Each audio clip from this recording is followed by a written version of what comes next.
Okay, so how do we create product?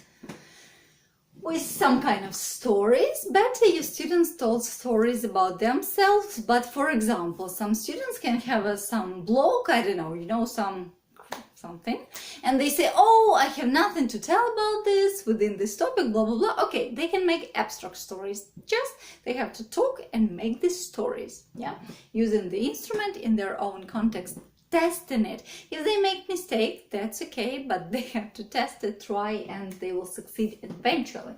Or it can be some kind of performance, or I would say role play, yeah, when your students can be role play, when your students are not only saying some kind of a monologue or making stories together. Your students can work out these stories as a group, or in a whole group, whole class together, or they can also be role playing any kind of a dialogue, trialogue, yeah, any kind of group conversation which is relevant to the topic. For example, a conversation between a boss and his or her subordinate about current results. If you're talking about present perfect, or maybe about present perfect passive, what has been done. So please, Tom or Dima, please tell me what has been done by your division so far. And Dima will have to explain that. It can be even more effective, more efficient this way, because it's even closer to the real situation. One more time, we study and practice this instrument to be able to use it in real situations. And for this, first of all, you have to recognize the situations and then be able to use this instrument quite accurately. Maybe with some mistakes, but quite generally accurately. How we can learn to recognize these contexts? After we have created some of them and using it correctly, after we have got this skill of using this instrument correctly, which again only comes from practice and then from product, when students understand that they are the only one responsible for how they're using it. That's basically the answer to the second time of mistakes here. Do you remember first time, when they cannot even recognize the context? They know the theory for it, for some instruments, a grammatical instrument, but they don't use it in practice because they can't recognize the context at all, that they have to use it. Or they know that they have to use it, but they don't use it absolutely correctly. At this point, this product issue could be a little bit easier.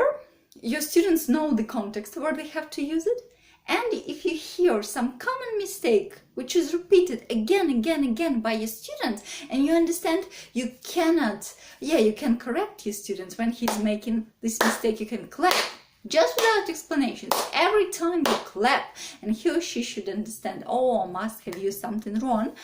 It's the first way how you can help your students to stop making these minor mistakes. And the second way, for this week, you give your student a task during all this week long. When you are speaking English, you control, for example, your do, does, these S endings, or you control to use present simple correctly, or passives or conditionals. For example, you control yourself never to say if I will, something like that.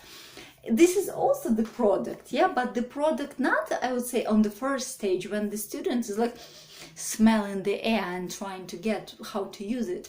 It's the product of more mature stage, I would say, when student knows how to use it, just using it a little bit incorrectly.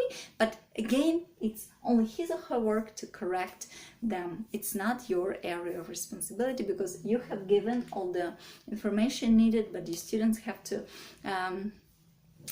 invest some energy into the level, of course, as well. Not some, but I would say much energy. So, and basically, if you have any questions, please ask them. You can do it through email, you can call me, you can write me.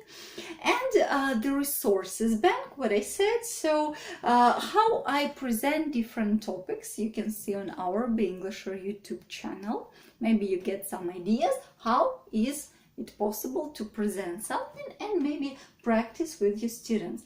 Then more detailed description and more examples of exercises you can use on each of the 5 steps. You can find in the document if you follow the link. And